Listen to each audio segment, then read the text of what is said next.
Hey hello welcome to mister कैसा हूँ। सो देखिए, इस पर्टिकुलर वीडियो में अब हम बात करेंगे मैक्सवेल डिस्ट्रीब्यूशन के बारे में। आप लोगों ने बहुत बार मैक्सवेल डिस्ट्रीब्यूशन के बारे में पढ़ा होगा। जब आप कैशियर स्टेट पढ़ना स्टार्ट करते हो तो आप लोगों ने देखा होगा कि हमारे पास जो मॉलिक्यूल्स होते हैं, जैसे मान लीजिएगा मेरे पास एक कंटेनर है, जिस कंटेनर में अगर मेरे पास हज़ारों लाखों मॉलिक्यूल्स हैं, तो ऐसा पॉसिबल ही नहीं होगा कि सारे मॉलिक्यूल्स की एनर्जी सेम होगी। ठीक है। सो यहाँ पे अलग अलग टाइप के मॉलिक्यूल्स होते हैं जिनकी अलग अलग वेलोसिटीज हो सकती हैं, उनकी अलग अलग एनर्जीज हो सकती हैं। तो इस पर्टिकुलर वीडियो में मैक्सवेल डिस्ट्रीब्यूशन लॉ का जो फॉर्मूला है, ये जो वीडियो होगा basically this is not only for IITs हैं, ये सीएसआईआर नेट के बच्चे जो है बीएससी एमएससी में जो स्टूडेंट्स पढ़ रहे हैं उनके लिए भी है। ये डेरिवेशंस जो है थोड़ा कॉम्प्लिकेटेड है, तो ये वीडियो जो होगा थोड़ा लंबा खींच सकता है, हो सकता है इसमें जो चीज़ें मैं बताऊंगा बहुत ज़्यादा मैथमेटिकल हो जाएंगी। तो मैं इतना भी डिटेल में नहीं घुसने की कोशिश करूंगा, तो प्लीज़ मेक श्योर कीजिएगा कि आप जो है मुझे पॉज करके अपने नोट्स बनाते रहिएगा ना। इससे पहले कि आप मैक्सवेल डिस्ट्रीब्यूशन लॉ पढ़ें, उससे पहले आपको कुछ इंपॉर्टेंट चीज़ें हैं जो आपको पता होनी चाहिए। जैसे सबसे पहले आपको प्रेशर ऑफ अ गैस, ये जो वीडियो है ये यूट्यूब पे भी अवेलेबल है, ये कोर्स में भी अवेलेबल है, ये ऐप पर भी अवेलेबल है, जिसमें मैंने बताया था कि एक आइडियल गैस अगर मेरे पास होती है, उसमें अगर एक पार्टिकल मेरे पास प्रेजेंट है तो उस पार्टिकल की का प्रेशर कितना हो, what will the pressure exerted by a particle. तो हमने इसका प्रेशर का फॉर्मूला निकाला था और हमने यहाँ पे एक फॉर्मूला निकाला था PV will be 1/3 NMV square, या इससे रिलेटेड हम लोगों ने एक और फॉर्मूला सब्स्टिट्यूट किया था that PV will be 1/3 MV square. यहाँ पे m stand for molar mass, अगर मैं 1 मोल की बात कर रहा हूँ। और ये जो वेलोसिटी हमने यहाँ पे ली है इसको हम VRMS कहते थे, रूट मीन स्क्वायर वेलोसिटी कहते थे। अब रूट मीन स्क्वायर वेलोसिटी क्या होती है, उसके कितने फॉर्मूलाज होते हैं, उसके बाद में हमने काइनेटिक एनर्जी का भी एक फॉर्मूला निकाला था जिसमें काइनेटिक एनर्जी 3/2 P × V। ये कुछ फॉर्मूलेज हैं, ये आप मैक्सवेल डिस्ट्रीब्यूशन लॉ पढ़ें उससे पहले ये फॉर्मूलेज आपको आने चाहिए, उसी के बाद आप आगे कंटिन्यू कर सकते हैं। ठीक है। इसके बाद में टाइप्स ऑफ स्पीड कितनी होती हैं, ये मोस्ट प्रोबेबल स्पीड क्या होती है, एवरेज स्पीड क्या होती है, VRMS क्या होती है, ये सारी चीज़ें आपको आनी चाहिए। अब see basically Maxwell distribution law क्या कहते हैं। अगर मेरे पास एक कंटेनर है, जिस कंटेनर के अंदर अगर मेरे पास मल्टीपल पार्टिकल्स प्रेजेंट है, मेरे पास more than let's say 1000 particle present है, हर पार्टिकल की अलग अलग स्पीड होगी। लेट्स से मेरा एक पार्टिकल है जो यहाँ पर प्रेजेंट है, उसकी स्पीड u हो सकती है, मैं वेलोसिटी की बात कर रहा हूँ, या तो उसकी वेलोसिटी u हो सकती है, या थोड़ी बहुत आगे पीछे हो सकती है, या तो u प्लस du हो सकती है। डी का मतलब यहाँ पे रिप्रेजेंट करता है वेलोसिटी में थोड़ा बहुत ऊपर नीचे हो सकता है। जैसे या तो मैं कहूँगा उसकी वेलोसिटी 20 हो सकती है, या तो हो सकता है 19 हो, या तो 21 हो सकती है। तो या तो उसकी वेलोसिटी u हो सकती है, वेलोसिटी स्पीड VRMS जो भी कहो, इसको अब मैं VRMS नहीं लिखना चाहता हूँ इसको, तो मैं u से रिप्रेजेंट करता हूँ। अब ये u में एक डायरेक्शन की बात कर रहा हूँ, ऐसे ही उसके पास दूसरा भी डायरेक्शन होगा, ऐसे ही उसके पास तीसरा भी डायरेक्शन होगा। तो अगर एक डायरेक्शन में उसकी वेलोसिटी u है, दूसरे डायरेक्शन में हम उसकी वेलोसिटी को v मान के चलते हैं, और तीसरे डायरेक्शन में उसकी वेलोसिटी को हम w मान के चलते हैं। अब हो सकता है यहाँ पे वेलोसिटी v हो या v प्लस dv हो, थोड़ी बहुत ऊपर नीचे भी हो सकती है, या तो उसकी वेलोसिटी u हो या तो उसकी वेलोसिटी u प्लस du हो सकती है, u प्लस ऊपर नीचे थोड़ी बहुत हो सकती है, या तो उसकी वेलोसिटी w हो या तो w प्लस dw हो सकती है। ये हमारे पास उस पार्टिकल की प्रोबेबिलिटीज हैं कि पार्टिकल की इस तरीके से उसकी वेलोसिटी हो सकती है। हम कोई एक पर्टिकुलर डायरेक्शन लेके चलते हैं, लेट्स से हम सिर्फ एक डायरेक्शन में बात करेंगे, वो है हमारा x डायरेक्शन, और x डायरेक्शन में हम उसकी वेलोसिटी को u मान के चलते हैं। अब मुझे पता है काइनेटिक एनर्जी 1 मोल के लिए, अगर मैं काइनेटिक एनर्जी की बात करूं तो उसका फॉर्मूला होता है 3/2 RT। ये काइनेटिक एनर्जी 1 मोल की बात करूं। अब 3/2 RT की जगह आप हाफ MV स्क्वायर भी लिख सकते हैं, क्योंकि काइनेटिक एनर्जी का फॉर्मूला होता है हाफ MV स्क्वायर। ये मास हो जाएगा मोलार मास ऑफ 1 मोल, क्योंकि 1 मोल के लिए बात कर रहे हैं तो मोलार मास आएगा V स्क्वायर। अब देखिए, अगर काइनेटिक एनर्जी एक मॉलिक्यूल की निकालनी होगी तो ऑब्वियसली इसको डिवाइड बाय Na करना पड़ेगा। ये जो भी ये 1 मोल का है ना, इसको डिवाइड बाय हम Na करेंगे एवोगैड्रो नंबर से। ये मैंने पहले भी मैं इसे कह चुका हूँ, आपको ये पता होना चाहिए पर मोल हम कैसे निकालते हैं, और काइनेटिक एनर्जी पर मॉलिक्यूल कैसे निकालते हैं। पर मॉलिक्यूल में डिवाइड बाय Na करते हैं, R/Na को हम K भी कहते हैं, that is also called as Boltzmann constant. ये वीडियो यूट्यूब पे भी अवेलेबल है, जो यूट्यूब पे देख रहे हैं प्लीज इसको देख लीजिएगा, एंड ऐप पे तो ऑब्वियसली ये पूरा सीक्वेंस में मैंने डाला ही हुआ। ठीक है। द काइनेटिक एनर्जी पर मॉलिक्यूल हमारे पास इतनी निकल के आती है, दैट इज 3/2 kBT, या इसको आप ऐसे लिख सकते हो। यहाँ पे हमने मोलार मास लिया था ना, मोलार मास बिकॉज हम 1 मोल की बात कर रहे थे, यहाँ पे हम स्मॉल m लिख लेते हैं, that is mass of 1 molecule. याद रखना, स्मॉल m रिप्रेजेंट करता है मास ऑफ 1 मॉलिक्यूल, और u रिप्रेजेंट करती है वेलोसिटी ऑफ दैट 1 मॉलिक्यूल। ये VRMS रिप्रेजेंट करती है 1 मोल के सारे मॉलिक्यूल्स का वेलोसिटी। जितने भी मेरे पास एक मॉलिक्यूल होगा उसका x axis y axis z axis में जो वेलोसिटी होगा, ऐसे हजारों मॉलिक्यूल्स होंगे, सब मॉलिक्यूल्स का वेलोसिटी अगर मैं मिला लूँ तो मेरे पास VRMS आता है। ठीक है। तो ये हमारी 2 इंपॉर्टेंट कंडीशंस हैं जो आपको पता होनी चाहिए। इसके बाद अब हम अपनी राम कहानी शुरू करते हैं। देखो क्या है, बेसिकली मेरा मॉलिक्यूल जो होगा उसकी वेलोसिटी, एक मॉलिक्यूल की हम बात करेंगे, 1 मोल की बात नहीं करेंगे। एक मॉलिक्यूल की वेलोसिटी या तो u हो सकती है या तो u प्लस du हो सकती है। अब मेरा वो मॉलिक्यूल जिस, अगर मान लीजिए u एनर्जी के साथ है, तो उस मॉलिक्यूल की काइनेटिक एनर्जी जो होगी विद वेलोसिटी u उसकी क्या प्रोबेबिलिटी है। मेरा एक मॉलिक्यूल जो है उसकी वेलोसिटी u होगी, इसकी क्या प्रोबेबिलिटी है, मतलब मेरे उसकी वेलोसिटी तो कुछ भी हो सकती है ना, वो तो हो सकता है किसी भी वेलोसिटी में पाया जा सकता है। तो उसकी probability, the probability of a molecule having energy is, उसकी प्रोबेबिलिटी, दिस p रिप्रेजेंट करता है probability of having velocity u will be dependent upon is directly proportional to e raised to epsilon का मतलब यहाँ पे होता है kinetic energy of one molecule. Epsilon यहाँ पर ये जो मैंने रिप्रेजेंट किया है वन, इसलिए मैंने इसको के, या तो हम इसको ई रिप्रेजेंट करते हैं, कैपिटल ई का मतलब होता है वन मोल का एनर्जी, वन मोल का एनर्जी, और एप्सिलॉन रिप्रेजेंट करता है वन मॉलिक्यूल का एनर्जी, ठीक है। तो epsilon E raise to minus epsilon upon KBT, ये प्रोबेबिलिटी बताता है what will be the probability of particle having velocity u, ठीक है। अब इसको या तो माइनस एप्सिलॉन की जगह आप क्या लिख सकते हैं, बिकॉज हमको पता है एप्सिलॉन का मतलब होता है हाफ एम यू स्क्वायर, तो मैं माइनस वहीं पे रखता हूँ, एप्सिलॉन की जगह हाफ एम यू स्क्वायर लिख देता हूँ केबीटी। ये फॉर्मूला मुझे रिप्रेजेंट करता है probability of a particle having velocity u। अब मेरा जो पार्टिकल है जरूरी है क्या उसकी वेलोसिटी u ही हो सकती है। अगर मैं एक एक्स एक्सेस में बात कर रहा हूँ तो उसकी वेलोसिटी u हो सकती है, या हो सकता है du हो जाए। तो मैं प्रोबेबिलिटी अब दो निकालूंगा, एक तो प्रोबेबिलिटी जिसमें वेलोसिटी u हो सकता है, या तो प्रोबेबिलिटी जहां पे वेलोसिटी du हो सकता है, यानी थोड़ा सा ज्यादा हो सकता है। तो हैविंग अ प्रोबेबिलिटी du का रिप्रेजेंट मतलब होता है, देखो u प्लस du का मतलब थोड़ी ज्यादा प्रोबेबिलिटी, ज्यादा वेलोसिटी होना। तो मैं क्या करता हूँ, probability of u and du, ठीक है, और मैं डायरेक्टली प्रोपोर्शनल को यहाँ से हटा देता हूँ। डायरेक्टली प्रोपोर्शनल को हटाऊंगा तो मेरे पास यहाँ पे a आ जाता है, दैट रिप्रेजेंट्स अ कांस्टेंट, ठीक है। तो probability of a particle having velocity u du will be equal to a into e raised to minus half mu square kbt into du, और मुझे पता है प्रोबेबिलिटी कभी भी 1 से ज़्यादा नहीं हो सकती है। तो probability will always be equal to 1, क्योंकि प्रोबेबिलिटी में हमने पढ़ा है या तो प्रोबेबिलिटी 0 होती है या तो प्रोबेबिलिटी 1 होती है, 0 से माइनस में कभी नहीं जाती है और 1 से ज़्यादा प्रोबेबिलिटी कभी नहीं होती, ठीक है।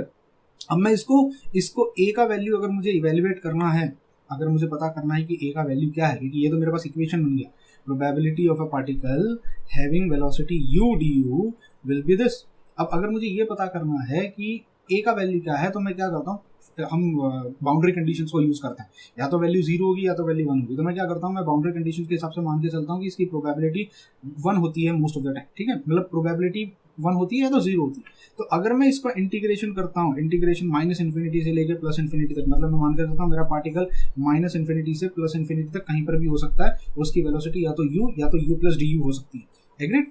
तो इंटीग्रेशन माइनस इन्फिनिटी से प्लस इन्फिनिटी तक, इंटीग्रेशन किसका, प्रोबेबिलिटी u du का विल बी इक्वल टू, अब ए तो कांस्टेंट है तो ये तो बाहर आ जाएगा, इंटीग्रेशन किसका हो जाएगा, minus M U square 2 kbt into D U, इसका इंटीग्रेशन हो जाएगा कहाँ से, माइनस इन्फिनिटी से, यहाँ पे ऑब्वियसली माइनस इन्फिनिटी से प्लस इन्फिनिटी तक आपका इंटीग्रेशन जाएगा। अब इसमें एक काम करते हैं, मुझे पता है mass of one molecule constant है, 2 कांस्टेंट है, के बी कांस्टेंट है, ठीक है, एग्री करते हो। और मुझे पता है टेम्परेचर भी, क्योंकि हम जो भी एक्सपेरिमेंट करते हैं फिक्स टेम्परेचर पे करते हैं, हम टेम्परेचर भी कांस्टेंट रखते हैं। तो हम इन तीन चीज़ों को m2 kbt यानी m/2 kbt को a कंसिडर कर लेते हैं, which will work as a constant, जो एक कांस्टेंट की तरह काम करेगा।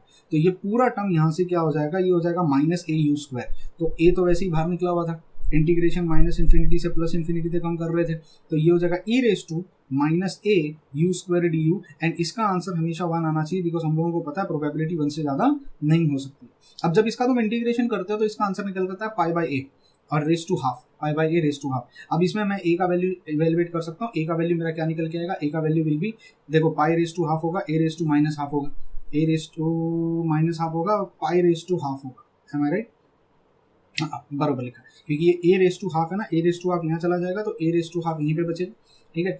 पाई रेस टू हाफ होगा but pi raise to half नीचे आएगा, तो पाई रेस टू हाफ जब नीचे से वापस ऊपर चला जाएगा तो pi raise to minus half हो जाएगा। आप इसको इवेलुएट कर सकते हो ऐसे, देखो इसको मैं स्टेप लिख देता हूँ, a into pi raise to half हो जाएगा upon a raise to half हो जाएगा, विल बी इक्वल टू 1। अब ये ए रेस टू हाफ ऊपर चला जाएगा तो a will be equal to a raise to half यहाँ हो जाएगा, और ये नीचे आ जाएगा, पाई रेस टू हाफ बचेगा, पाई रेस टू हाफ जब ऊपर जाएगा तो माइनस हाफ होगा। आई होप यहाँ तक लॉजिक आपको समझ में आया, यहाँ तक मुझे समझाने की जरूरत नहीं। अब इसके बाद मुझे पता ए मैंने क्या सब्स्टिट्यूट किया था, ए मैंने सब्स्टिट्यूट किया था m/2 kbt, तो m/2 kbt raise to half है, ये pi raise to minus half था ना, इसको मैं नीचे ले लेता हूँ वापस से, पाई रेस टू हाफ हो जाएगा, m raise to half 2 kbt raise to half है, और 1/π⁴, तो पाई को मैं इसके अंदर ले लूँ बिकॉज दोनों में पावर तो कॉमन है ना, तो दोनों में पावर कॉमन है तो ये पाई अंदर आ जाएगा। तो अब ये मेरे पास ए का आंसर फाइनली क्या बचता है, what A represents m/2 kBT π⁴.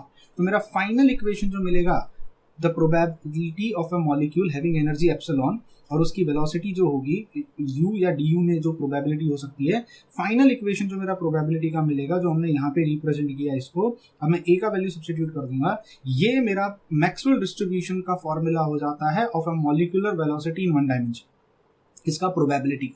तो अगर मुझे एक पार्टिकल का वन डायमेंशन में प्रोबेबिलिटी पता, उसकी एनर्जी एप्सिलॉन है, मुझे पता करना उसकी प्रोबेबिलिटी क्या होगी कि इसकी वेलोसिटी u या du हो सकती है, तो ये मेरे पास एक फार्मूला निकल के आता है जिसमें ये du है और ये हमने इवेल्युएट करके पूरा निकाला हुआ है, यहाँ पे ये हमने a का वैल्यू इवेल्युएट कर दिया। अब प्रॉब्लम सिर्फ कहाँ पे आ जाती है, पार्टिकल सिर्फ एक डायरेक्शन में नहीं घूमता, क्योंकि हम लोगों ने पढ़ा ब्राउनियन मोशन होता है, पार्टिकल जो होता है वो रैंडम मोशन में कहीं पर भी घूम रहा होता है, ठीक है। तो पार्टिकल का वेलोसिटी या तो u हो सकता है, या तो v हो सकता है, या तो w हो सकता है। मैंने आपको स्टार्टिंग में बता दिया u v w हो सकता है, u में भी u प्लस du हो सकता है, v या v प्लस dv हो सकता है, w प्लस w या तो w प्लस dv हो सकता है, ठीक है। Slide change in the velocity, ऊपर नीचे जो हम कहते हैं, एक तरीके से एरर मान सकते हो कि थोड़ी बहुत वेलोसिटी ऊपर नीचे हो सकती है। अब अगर मेरे को प्रोबेबिलिटी पता करनी है, probability of a particle having velocity u v w, तो that is probability of u, probability of v, probability of w, तीनों की प्रोबेबिलिटीज को मल्टीप्लाई कर दो तो ओवरऑल प्रोबेबिलिटी मुझे पता चल जाती है कि उस पार्टिकल की u वेलोसिटी, v वेलोसिटी और w वेलोसिटी को मिला के ओवरऑल प्रोबेबिलिटी क्या है। एग्रीड, ठीक है। अब मैं अगर, अच्छा दूसरी बड़ी बात है, सिर्फ उसकी वेलोसिटी u होगी क्या, नहीं, du भी हो सकती है, थोड़ी बहुत ऊपर नीचे भी हो सकती है। क्या उसकी वेलोसिटी सिर्फ v होगी क्या, नहीं, dv भी हो सकती है। तो मेरे पास जो टोटल प्रोबेबिलिटी का फॉर्मूला आएगा वो सिर्फ u v w से नहीं होगा, वो u v w से नहीं होगा, वो du dw dw से भी होगा, मुझे उससे भी मल्टीप्लाई करना पड़ेगा। तो probability of u v w and du dv dw निकालना पड़ेगा। अब देखो मुझे पता है, इसको अगर मैं सॉल्व करूं बेसिकली तो क्या है, probability of u du, probability of v dv, probability of w dw, this is velocity u and velocity थोड़ी ज़्यादा that is du, probability of particle having velocity v या थोड़ी सी ज़्यादा लेट्स से dv। तो ये हमारे पास फाइनली फॉर्मूला मिल गया है ये। अब इसमें मुझे पता है, आप कुछ भी सॉल्व कर लो, अगर आपने ये वाला हमने सॉल्व करके निकाला था, ये हमने लास्ट यहाँ निकाला, इसमें क्या नहीं कॉमन निकल, सब में कॉमन क्या निकल के आएगा, m/2 kBT π⁴ सब में कॉमन आएगा, क्योंकि फॉर्मूला तो इसी तरीके से निकालोगे ना, यही तो मेथड करोगे ना, सिर्फ u की जगह v डाल दोगे या dv डाल दोगे, सब कुछ तो सेम रहेगा। तो ये जो चीज़ होगी, जिसको मैं हाईलाइट कर देता हूँ, ये चीज़ ये तो कॉमन होने वाली है, ये कॉमन होने वाली है, this is going to be common. Difference सिर्फ कहाँ पे आएगा, इसमें डिफरेंस आएगा, उसमें भी डिफरेंस कहाँ आएगा, u की जगह सिर्फ v w हो जाएगा। तो अगर मैं इस फॉर्मूले को यहाँ पे देखूँ तो मैं कह सकता हूँ कॉमन क्या निकाल सकता हूँ, मैं तीनों में से कॉमन में निकाल सकता हूँ m/2 π kBT। कॉमन नहीं होगा बेसिकली अगर आप देखो, क्योंकि मल्टीप्लीकेशन है, तो इसमें भी रेज टू हाफ आएगा, इसमें भी रेज टू हाफ आएगा, इसमें भी रेज टू हाफ आएगा, तो 3/2 हो जाएगा। आई होप आपको ये लॉजिक समझ में आ रहा है। अगर मेरे पास p u du है, इसमें भी m/2 kBT π⁴ कॉमन है, ठीक है, इसमें सेम है वो। और मेरे पास अगर p v dv है, सेम चीज़ इसमें भी है और मल्टीप्लिकेशन में है, m/2 kBT π⁴ इसमें भी है, ठीक है। इसमें एक और टर्म आएगा ऑब्वियसली, ये वाला टर्म e⁻m, ये वाला टर्म। तो अगर आप देखो तो तीनों में, इसमें भी मल्टीप्लिकेशन में है, तो हम कॉमन हम कब निकालते हैं, जब प्लस माइनस होता है। ये मल्टीप्लिकेशन में है, तो मल्टीप्लिकेशन में वो चीज़ ऐड हो जाती है, तो इसमें भी रेज टू हाफ होगा, इसमें भी रेज टू हाफ, इसमें भी रेज टू हाफ। तो जब तीनों में रेज टू हाफ है तो वो कितना हो जाएगा, 3/2 हो जाएगा। देखो मैं पहले ही कह चुका हूँ, ये वीडियो जो होगा ना, ये थोड़ा सा CSIR नेट लेवल का है, आपको थोड़ा बेसिक्स आना चाहिएगा। अगर कोई बच्चा ऐसा है जो बिना किसी बैकग्राउंड के डायरेक्ट इस वीडियो में घुस रहा है, तो हो सकता है उसे कुछ भी ना समझ में, प्रोबेबिलिटी है कि उसे कुछ भी समझ में नहीं आएगा, वो बोलेगा पता नहीं क्या चल रहा है। तो इट्स अ काइंड रिक्वेस्ट कि थोड़ा सा बैकग्राउंड सेट करके आना। जो बच्चे ऐप पर देख रहे हैं उनको मैंने सीक्वेंस में सब डाला हुआ है, उनके लिए ये सिक्वेंशियली आया होगा। जो यूट्यूब पे देख रहा होगा शायद कोई अब्रप्टली आ गया होगा ये वीडियो को देख के, भाई कॉलेज या कहीं पे नहीं पढ़ाया है तो चलो यूट्यूब पे देख लेते हैं, तो हो सकता है उसको ये डेरिवेशन करने में प्रॉब्लम। अब अगर आप नेट गेट की तैयारी कर रहे हो, IIT एग्जाम की तैयारी कर रहे हो, nobody is expecting you to by heart the derivation. ये डेरिवेशन सिर्फ रखने के लिए होता है, ठीक है। हो सकता है जो बच्चे फिजिकल केमिस्ट्री में मास्टर्स कर रहे हैं, MSc कर रहे हैं, उनको ये डेरिवेशन पूछा जा सकता है थ्योरी पेपर में, यूनिवर्सिटी के पेपर्स में। बट कॉम्पिटिटिव एग्जाम में ना आपको सिर्फ फॉर्मूले बाय हार्ट करने होते हैं फिजिकल केमिस्ट्री से। Nobody is going to ask you the derivation, entire derivation. तो एंटायर डेरिवेशन सिर्फ हम ना समझाने के लिए यूज करते हैं यहाँ। तो जो फाइनल फॉर्मूला आएगा मेरे लिए वो इंपॉर्टेंट है। अब देखो यार तीनों में से ये कॉमन था, तो कॉमन मतलब मल्टीप्लीकेशन में था, रेस टू 1/2 से तीनों में पावर थी तो इसको साइड में निकाल दिया। फिर मैं अगर देखता हूँ तो e raise to minus m2 kBT v square plus u square plus w square ये ऐड हो जाएंगे। आई होप मैं ये बीच का स्टेप गायब कर रहा हूँ यहाँ पे, मैं उम्मीद करता हूँ आप इस चीज़ को समझ पाओगे मैंने ये कैसे किया होगा।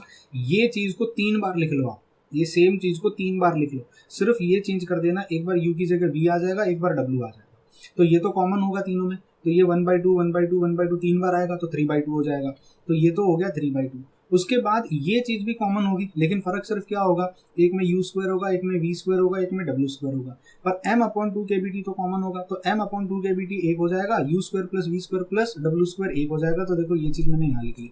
फिर यहाँ पे du है, एक में dv होगा, एक में dw होगा, तो तीनों का मल्टीप्लीकेशन मैंने यहाँ कर दिया, तो ये फाइनली मेरे पास इक्वेशन मिल जाता तीनों का मल्टीप्लाई करने के बाद।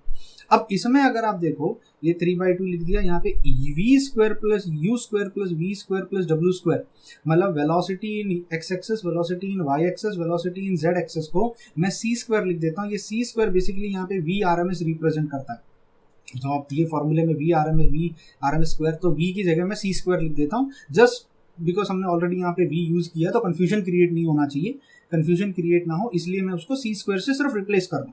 ये यहाँ पे v RMS का स्क्वायर रिप्रेजेंट करती है, तो v u square plus v square plus w square is c square, that is v RMS का square. Now the problem is ये जो इक्वेशन आपने निकाला हुआ है ना, ये रिप्रेजेंट करता है probability. This equation shows probability of a molecule having velocity c of a molecule. जैसे मान लीजिए यहाँ पे मेरा मॉलिक्यूल है, उसकी x एक्सिस में वेलोसिटी हो सकती थी u, y एक्सिस में वेलोसिटी हो सकती थी लेट अस से uv, और z एक्सिस में उसकी वेलोसिटी हो सकती थी w। तीनों प्रोबेबिलिटीज को ऐड करने के बाद जो ओवरऑल प्रोबेबिलिटी मुझे मिली है वो ये प्रोबेबिलिटी का ये इक्वेशन रिप्रेजेंट करता है in 3 dimension with energy epsilon. उस मॉलिक्यूल की एनर्जी एप्सिलॉन होनी चाहिए। Now we are not interested in finding the probability, we are interested to in finding ऐसे कितने मॉलिक्यूल्स होंगे जिनकी ये प्रोबेबिलिटी होगी। बिकॉज हमने एक पार्टिकल की क्या प्रोबेबिलिटी है कि उसको उसकी वेलोसिटी u v w होगी, ये तो हमने फाइंड आउट कर लिया। ध्यान से सुनना जरा इस चीज का, एक पार्टिकल की क्या प्रोबेबिलिटी है, एक पार्टिकल की क्या प्रोबेबिलिटी, क्योंकि वो पार्टिकल मल्टीपल वेलोसिटीज में हो सकता है, it can have range of velocities, क्योंकि हमने पढ़ा है velocity is directly proportional to temperature. तो एक टेम्परेचर पे उसकी अलग अलग हो सकता है, उसकी अलग अलग वेलोसिटीज हो, तो उस पार्टिकल की कितनी प्रोबेबिलिटी है कि उसकी वेलोसिटी UVW होगी, ठीक है, ये हमने इस इक्वेशन से फाइंड आउट कर लिया। बट हमको ये नहीं पता करना है कि एक पार्टिकल की प्रोबेबिलिटी कितनी है, हमको ये पता करना है कि ऐसे कितने पार्टिकल्स हैं जिनकी ये प्रोबेबिलिटी होगी। मान लीजिए अगर मैं आपसे कहता हूँ मेरे पास 1000 पार्टिकल्स हैं, उसमें से एक पार्टिकल है जिसकी प्रोबेबिलिटी है कि उसकी वेलोसिटी UVW हो सकती है, ये एक प्रोबेबिलिटी है। जैसे लेट अस से कि U की स्पीड हम 10 रख लेते हैं, v की स्पीड हम 20 रख लेते हैं, और w की स्पीड हम 30 रख लेते हैं, ठीक है। अब ऐसा कोई पार्टिकल हो सकता है जिसकी वेलोसिटी u की वेलोसिटी लेट अस से 15 हो, v की वेलोसिटी लेट अस से 25 हो, और w की वेलोसिटी लेट अस से 40 हो। हमको ये तो पता चल गया कि इतनी वेलोसिटीज में से उस पार्टिकल की क्या प्रोबेबिलिटी है कि उसकी वेलोसिटी ये होगी कि ये होगी, ठीक है। जरा ध्यान से समझना इस चीज़। हमने ये तो पता कर लिया, किससे, हमने मैक्सवेल इक्वेशन का यूज़ किया, हमने प्रोबेबिलिटी इंटीग्रेशन वाला फंडा यूज़ किया। ये इक्वेशन से हमें ये बताता है कि उस एक पार्टिकल की ये सेट ऑफ वेलोसिटीज़ की कितनी प्रोबेबिलिटी है, ठीक। अब मेरे पास सिर्फ एक पार्टिकल नहीं है, मेरे पास ऐसे और 50 पार्टिकल है। ऐसे और कितने पार्टिकल्स होंगे जिसका ये सेट ऑफ वेलोसिटीज़ का प्रोबेबिलिटी हो सकता है। मतलब I want to find, first मैंने क्या फाइंड आउट किया, इस पार्टिकल की कितनी प्रोबेबिलिटी है कि UVW वेलोसिटीज हो सकती हैं, या ये velocity I can have set of velocities ना, मेरे पास मल्टीपल वेलोसिटीज हो सकती हैं। तो UVW में ये वेलोसिटीज में उसकी प्रोबेबिलिटी क्या है, ये मैंने पता किया मैक्सवेल इक्वेशन से। अब ऐसे 1000 मॉलिक्यूल हैं अगर मेरे पास, मुझे ये पता करना है उन 1000 मॉलिक्यूल्स में से ऐसे कितने मॉलिक्यूल्स होंगे जिनकी प्रोबेबिलिटी भी यही होगी। मतलब फ्रैक्शन ऑफ मॉलिक्यूल्स, 1000 में से वो कितने मॉलिक्यूल्स होंगे और ऐसे कितने मॉलिक्यूल्स होंगे जिनकी प्रोबेबिलिटी भी ये सेट ऑफ वेलोसिटीज, उनकी भी वेलोसिटीज हो सकती हैं। आई होप आप समझ पा रहे हो इस कॉन्सेप्ट को। तो अब मुझे फाइंड आउट क्या करना है, अब मुझे फाइंड आउट करना है, we are interested in finding the fraction of molecules having velocity c या c प्लस dc। क्योंकि देखो जरूरी नहीं है यहाँ पे वेलोसिटी सिर्फ u होगी, हमने क्या कॉन्सेप्ट निकाला हुआ है, वेलोसिटी u या u प्लस du हो सकती है, v या v प्लस vw हो सकती है, vdv हो सकती है, थोड़ी बहुत ऊपर नीचे या तो थोड़ी आगे पीछे हो सकती है। तो या अगर तीनों डायरेक्शन में सब कुछ ऐड कर लूँ तो या तो वेलोसिटी c होगी या तो c प्लस dc होगी, ठीक है। तीनों वेलोसिटीज को ऐड करने के बाद मुझे c मिलता है, और मुझे पता है u का वेलोसिटी u प्लस du भी हो सकता है, v प्लस dv भी हो सकता है, तो du plus dv plus dw को ऐड करने के बाद मुझे dc मिलता है। अब मुझे ये पता करना है ऐसे कितने मॉलिक्यूल्स हैं जिनकी प्रोबेबिलिटी ये हो सकती है, एक मॉलिक्यूल की प्रोबेबिलिटी कितनी है इसको लेने की, वो तो मैंने फाइंड आउट कर ली, और ऐसे कितने मॉलिक्यूल्स हैं जिनकी प्रोबेबिलिटी भी यही हो सकती है, तो हमें वो पता करना। अब ये हम कैसे पता करेंगे, देखो मुझे पता है मेरा पार्टिकल अगर यहाँ प्रेजेंट है, जैसे स्फीयर यहाँ प्रेजेंट है, वो x एक्सिस में जा सकता है, वो y एक्सिस में जा सकता है, या तो वो z एक्सिस में जा सकता है, ठीक है। अगर वो x एक्सिस में जाता है तो उसकी वेलोसिटी u हो सकती है, या तो उसकी वेलोसिटी v हो सकती है, या तो उसकी वेलोसिटी w हो सकती है, यहाँ पे मैं w लिखता हूँ। लेकिन उसकी वेलोसिटी u प्लस du भी तो हो सकती है, या तो थोड़ी ऊपर या तो थोड़ी नीचे भी तो हो सकती है, मतलब हो सकता है यहाँ थोड़ी ज़्यादा हो। ये लेंथ रिप्रेजेंट कर रही है फिलहाल यहाँ पे वेलोसिटी। हम जो आपने अगर वेक्टर्स पढ़ा होगा तो वेक्टर्स में जो एरो हम बनाते हैं, वो उस क्वांटिटी का मैग्नीट्यूड भी रिप्रेजेंट करता है कहीं पे, ठीक है। मान लेते हैं कि ये वेलोसिटी यहाँ पे u है, ये यहाँ पे v है, और ये यहाँ पे w है इस डायरेक्शन में, तो ये u प्लस du भी तो हो सकती थी, और ये डायरेक्शन में अगर उसकी वेलोसिटी v है तो v प्लस dv भी तो, यानी थोड़ी ज़्यादा भी तो हो सकती थी, u प्लस du भी तो हो सकती थी, या तो w प्लस dw। तो मेरे पास एक स्फीयर बनता है, अगर सारे डॉट्स को मैं ज्वाइन कर लूँ, मतलब 3 डायमेंशन में x y z एक्सिस में, तो I get a sphere like this with a thickness of dc। ये मेरे पास उसकी थिकनेस है। थिकनेस रिप्रेजेंट करती है कि वेलोसिटी या तो यहाँ इस रेंज में हो सकती है।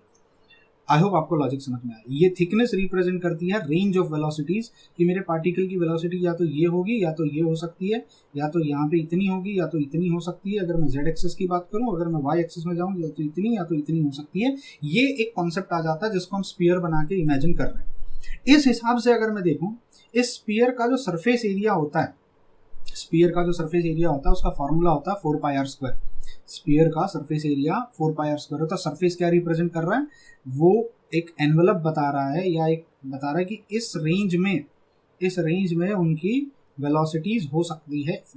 ये वो रिप्रेजेंट करता है, बाहर का थिकनेस रिप्रेजेंट करता है, या तो अंदर या तो बाहर। जैसे अगर मैं कह रहा हूँ ये थिकनेस है, तो ये पार्टिकल है, या तो उसकी वेलोसिटी इतनी हो सकती है या तो उसकी वेलोसिटी इतनी हो सकती है। तो वो थिकनेस क्या रिप्रेजेंट करता है, एक तरीके से रेंज रिप्रेजेंट करता है कि पार्टिकल इतनी रेंज में उसकी वेलोसिटीज हो सकती है।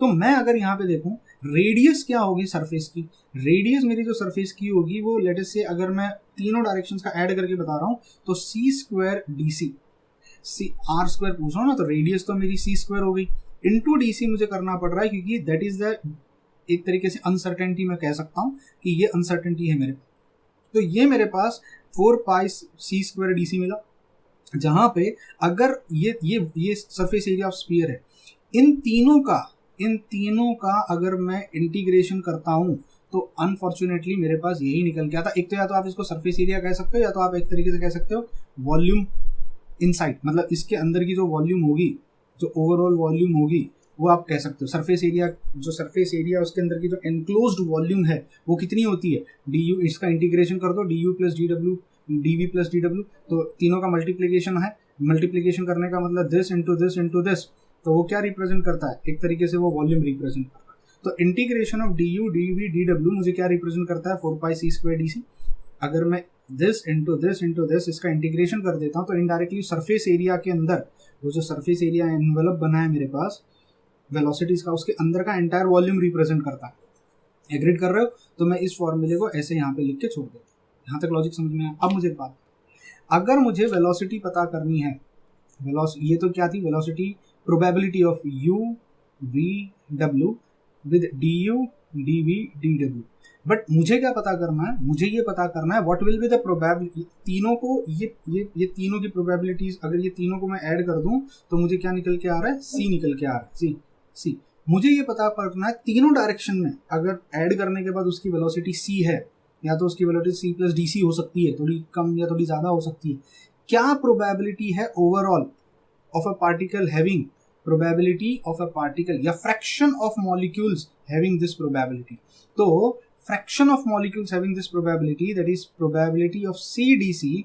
अब मुझे इसको अगर निकालना होगा तो सी डी सी, ये मेरे पास फॉर्मूला था, देखो ये मेरे पास फॉर्मूला था, ये फॉर्मूला था सी डी सी, इसको मैं ऐसे लिख सकता हूँ C D C, because U V W is C, U square plus V square plus D W square क्या होता है, सी स्क्वायर होता है। D U D we D W को मैं डी सी से रिप्रेजेंट करता हूँ, एक नोटेशन में सिर्फ यहाँ पे दे देता हूँ, ठीक है। अब मुझे एक बात बताओ, ये जो आप देख रहे हो ना, ये इसका जब इंटीग्रेशन हम करेंगे, हम ओवरऑल जब इंटीग्रेट करेंगे, इसकी जगह मैं क्या लिख सकता हूँ, d U D we D डब्ल्यू की जगह मैं क्या लिख सकता हूँ, मैं d U D we D डब्ल्यू की जगह लिख सकता हूँ 4 pi c square d C, because actually इसका मल्टीप्लिकेशन एक तरीके से वॉल्यूम ही तो बताता है ना, अंदर का जो वॉल्यूम होता है, आप लोगों ने वॉल्यूम का फॉर्मूला पढ़ा, अगर तीनों डायरेक्शन में मल्टीप्लाई कर देते हैं तो वो हमको एक तरीके से वॉल्यूम रिप्रेजेंट करता है। तो अगर मैं यहाँ पे इसको रिप्लेस करके 4 पाई सी स्क्वायर और डी सी सब्सटीट्यूट कर दूँ, 4 पाई सी स्क्वायर डी सी सब्सटीट्यूट कर दूँ, 4 पाई सी स्क्वायर डी सी सब्सटीट्यूट कर दूँ, ये इक्वेशन में that was the probability of a particle having velocity u v w with dv du dw। ये जो मेरा मेन फॉर्मूला था जिसमें मैंने प्रोबेबिलिटी पता करी थी, उसमें मैंने इस टर्म को सब्स्टिट्यूट कर दिया है। इस टर्म की जगह मैंने क्या लिख दिया, 4 पाई सी स्क्वायर डी सी लिख दिया है, 4 pi c square d c. This equation represents the probability fraction of molecules, this equation represents the fraction of molecules having this probability। ये पी सी डी सी को हम represent करते हैं D N by N से, ये हमारा main equation होता है। ये इक्वेशन मैक्सवेल डिस्ट्रीब्यूशन लॉ में काम आता है। वो कितने मॉलिक्यूल्स होंगे, how many fraction of molecules will have this probability. इसका ग्राफ अगर आप प्लॉट करते हो, आपने बहुत बार पढ़ा होगा, आप यहाँ रिप्रेजेंट करते हो डिफरेंट वेलोसिटीज और आप यहाँ रिप्रेजेंट करते हो डी एन बाई एन।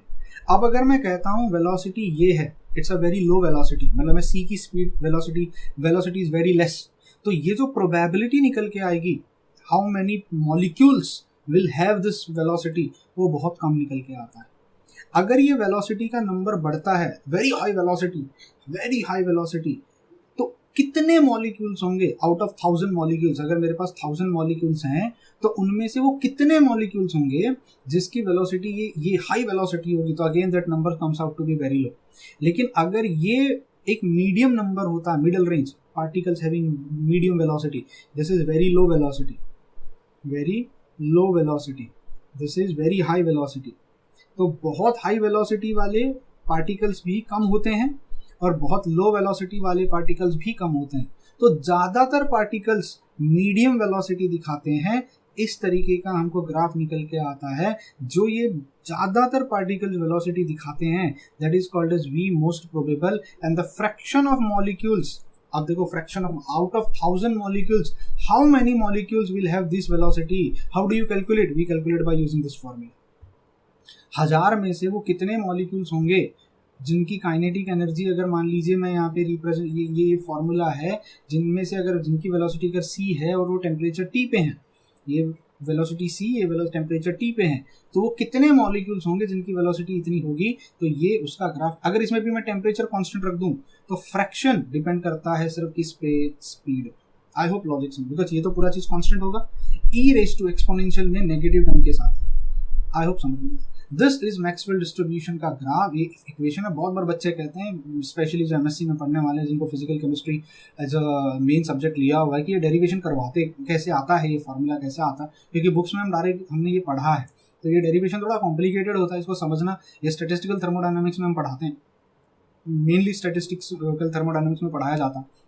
इसका डेरिवेशन हम एक्सपेक्ट भी नहीं करते कि आप लोगों को ये बाय हार्ट हो, बस अब आप ये कॉन्सेप्ट समझ लेना, इसका एप्लीकेशन क्या है, इसका एप्लीकेशन। अब इसका एक और ब्यूटीफुल एप्लीकेशन है। देखो, अगर मान लीजिए मेरे उस इक्वेशन के हिसाब से, मेरा जो ये इक्वेशन है, जिस इक्वेशन के हिसाब से fraction of particles having certain velocities 4 pi, और यहाँ पे आ जाएगा m upon 2 pi kBT raise to 3/2 c square, और यहाँ पे आ जाएगा c स्क्वायर, और यहाँ आ जाएगा e raise to -mc square upon 2 kBT right, minus M C to be right N into D C, ये मेरा फॉर्मूला है। अब सोचो एक काम करते हैं, टेम्परेचर फिक्स कर देते हैं।